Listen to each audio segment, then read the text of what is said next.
250 करोड़ 500 करोड़ का जुर्माना लगाने का आइडिया कौन सोच सकता है। भारत सरकार digital personal data protection act DPDP के नियम लागू करने वाली है और इन नियमों के अनुसार बताया जा रहा है कि किसी पत्रकार या किसी संगठन के लिए बिना अनुमति के किसी का भी नाम, किसी की पर्सनल जानकारी छापना उसे बर्बाद कर सकता है, क्योंकि इस मामले में 250 करोड़ का जुर्माना रखा गया है। भारतीय जनता पार्टी ने एक और नया कानून लागू कर दिया। दोस्तों, अभी तक जिस तरह से हम बेबाकी से पत्रकारिता आप लोग के सामने कर रहे थे, जिस तरह से आप लोग के सामने रिपोर्ट कर रहे थे, अब उस चीज को लेकर पूरी तरह से दबाने की कोशिश की जा रही है।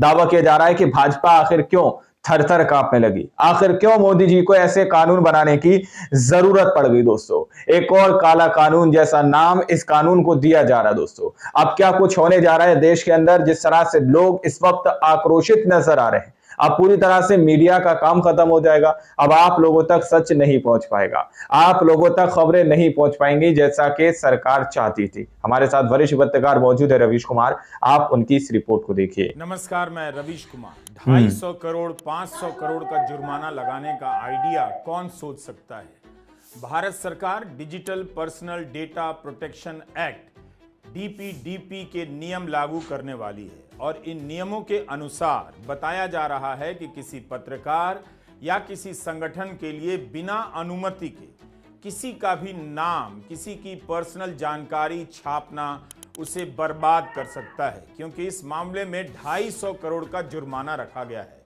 और नहीं देने पर 2.5 करोड़ का नहीं, 250 करोड़ का। एक गरीब देश में जहां लोग महीने का 25,000 भी नहीं कमा पाते हैं, जहां ज्यादातर रिपोर्टर की सैलरी 50 से 60 हजार भी नहीं होती होगी, उस देश में किस अफसर को, किस मंत्री को यह ख्याल आया कि अगर किसी का नाम उसकी अनुमति के बिना छाप दिया जाएगा तो छापने वाले पर 500-250 करोड़ का जुर्माना लगेगा। ये किस पर लगाने की तैयारी हो रही है? किस पर लगाम लगाने की तैयारी हो रही है? करने वाले 30 से अधिक संगठनों का मानना है कि अगर डीपीडीपी एक्ट के ये नियम लागू हो गए तो यूट्यूबर के लिए भी किसी का नाम लेकर बोलना या लिखना मुश्किल हो जाएगा। अंजलि भारद्वाज का कहना है कि पत्रकार और नागरिक व्यक्तिगत सूचनाएं नहीं निकाल सकते हैं। अगर आपको लोन राइट ऑफ के बारे में पता करना होगा कि किस किस के लोन माफ हो रहे हैं, तो अब यह जानकारी नहीं मांग सकते, इसे पर्सनल सूचना माना जाएगा।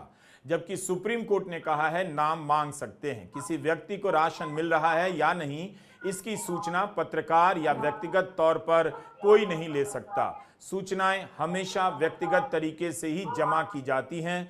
लोग सूचनाएं निकालते हैं क्योंकि अब आप डेटा फ्यूडिशरी बना दिए जाएंगे। इसमें पत्रकार भी हैं और यूट्यूबर भी शामिल हैं, क्योंकि पत्रकार को इससे छूट है, इस बारे में कहीं लिखा हुआ नहीं है। जब भी ऐसा कानून आता है, पत्रकारों के बारे में बताया जाता है कि उन्हें छूट होगी। अगर आप इलेक्टोरल बॉन्ड की सूचना को प्रोसेस कर छापते हैं तो आप डेटा फ्यूडिशरी बन जाएंगे। आपको नाम छापने से पहले उस व्यक्ति की सहमति लेनी पड़ेगी। ये डेटा फ्यूडिशरी क्या होता है, इस वीडियो में आगे हम बताएंगे। लेकिन अगर पत्रकारों और यूट्यूबर के लिए किसी के बारे में पर्सनल जानकारी निकालनी इतनी मुश्किल कर दी जाएगी, बिना अनुमति के नाम छापने पर करोड़ों रुपए का जुर्माना लगेगा, तो इस देश में बची खुची पत्रकारिता भी मिट्टी में मिल जाएगी। लोग यूट्यूब में क्या बोलेंगे जब नाम ही ना ले सकेंगे। Digital personal data protection DPDP act के बारे में आपको जानना चाहिए। कहीं ऐसा ना हो कि कब्र से औरंगजेब को निकालने में आपको उलझा दिया जाए, सूचना जमा करने वालों को कब्र में गाड़ने की तैयारी पूरी कर ली जाए। मान लीजिए आपको किसी जज के बारे में ऐसी कोई जानकारी मिलती है, उनकी संपत्ति के बारे में डिजिटल रिकॉर्ड मिल जाता है और आप जज का नाम छाप देते हैं। उदाहरण के लिए, इसके लिए आप जस्टिस यशवंत वर्मा से अनुमति नहीं लेते हैं, तो आप पर डिजिटल प्रोटेक्शन बोर्ड 250 करोड़ तक का जुर्माना लगा सकता है, नहीं देने पर 500 करोड़ कर सकता है। मेरी रिक्वेस्ट ये रहेगी कि जो जर्नलिस्ट सोचते हैं कि हम पे कोई कानून लागू नहीं है क्योंकि हमारे पास ये नोटबुक और ये पेन है, तो ये एटलीस्ट अभी के समय में तो ये सच नहीं है। आप भी इस कानून के नज़र से अपने आप को देखिए। मैंने डेटा इकट्ठा किया, मैंने उसे प्रोसेस किया, प्रोसेस, यानी कि आपने उसको इकट्ठा करके अपने लैपटॉप पे, अपने मोबाइल फ़ोन पे डाला और फिर आपने सेलेक्ट किया कौन सा कोड आप यूज़ करेंगे, नहीं करेंगे, कौन सी फ़ोटो डालेंगे, कौन सी लोकेशन को आप चूज़ करेंगी अपनी फील्ड रिपोर्ट से, एट्सेट्रा एट्सेट्रा।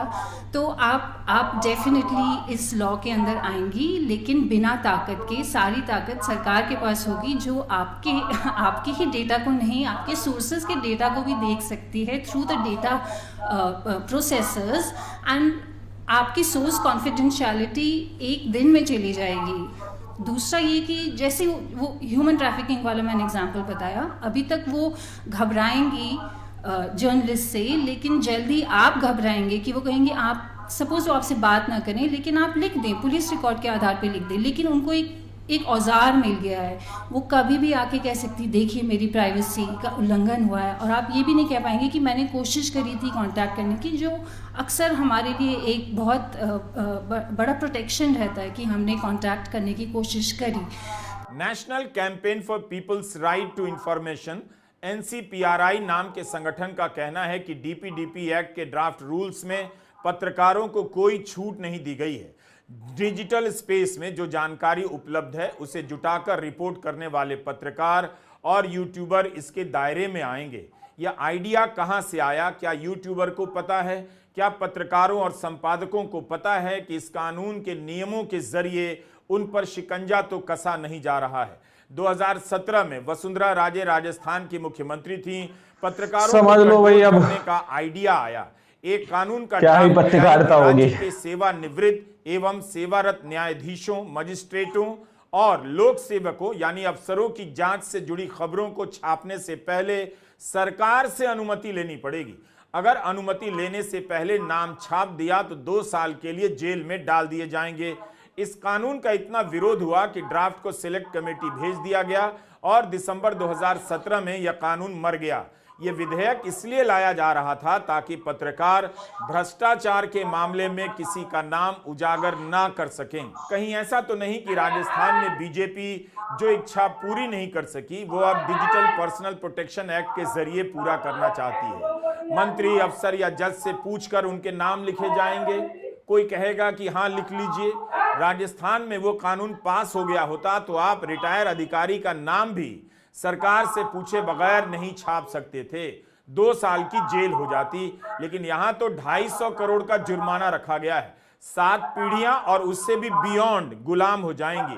सरकार ने कानून बनाया तो उन डिजिटल प्लेटफॉर्म के बारे में सोचकर ही जिनके पास आपका डेटा होता है, जो जानते हैं कि आप क्या क्या मंगाते हैं, क्या क्या खरीदते हैं, वे आपकी निजी जानकारी किसी और कंपनी को बेच सकते हैं या गलत इस्तेमाल कर सकते हैं। जैसे कोई डिलीवरी ऐप आपकी आवाज रिकॉर्ड नहीं कर सकता, आपका डेटा किसी और को नहीं बेच सकता।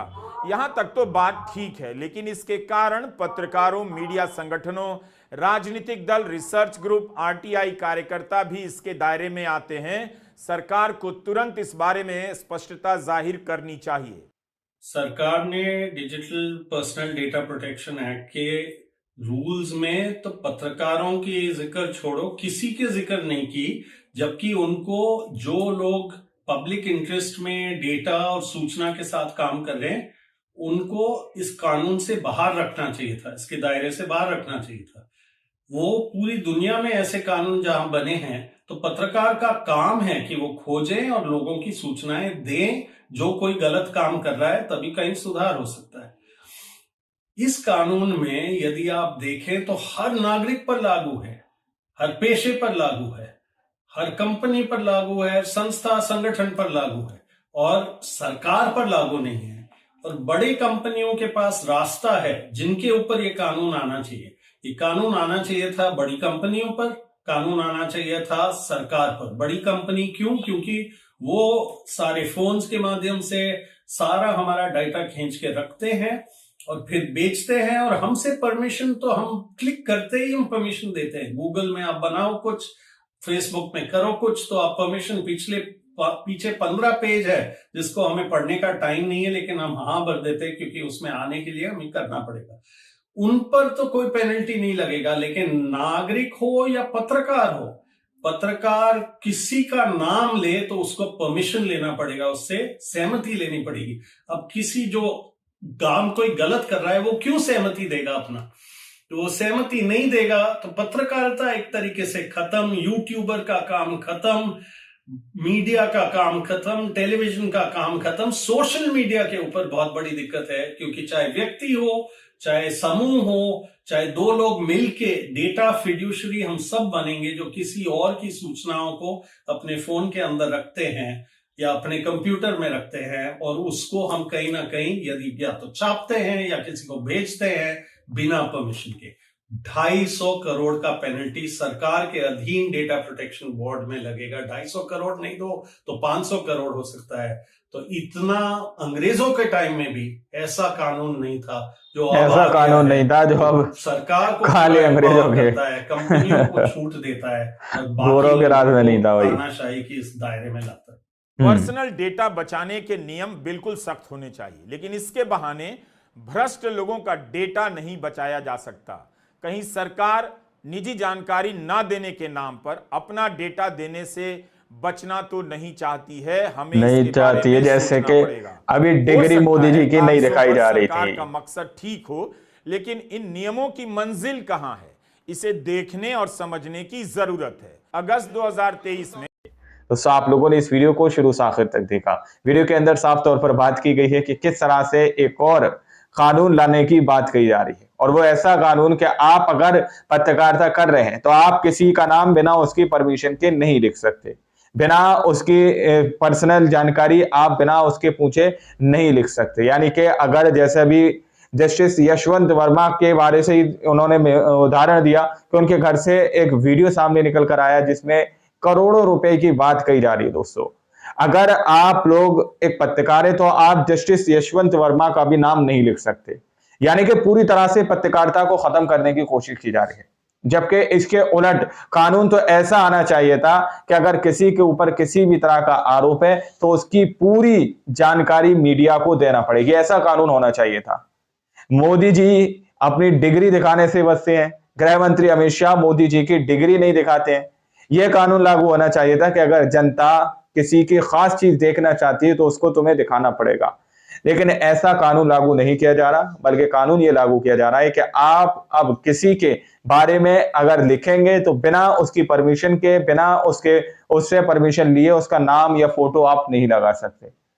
अब दोस्तों आप लोग समझ सकते हैं कि हम एक किस तरह के कलयुग में प्रवेश कर चुके हैं और किस तरह का आज शासन काल भारत के अंदर चल रहा है।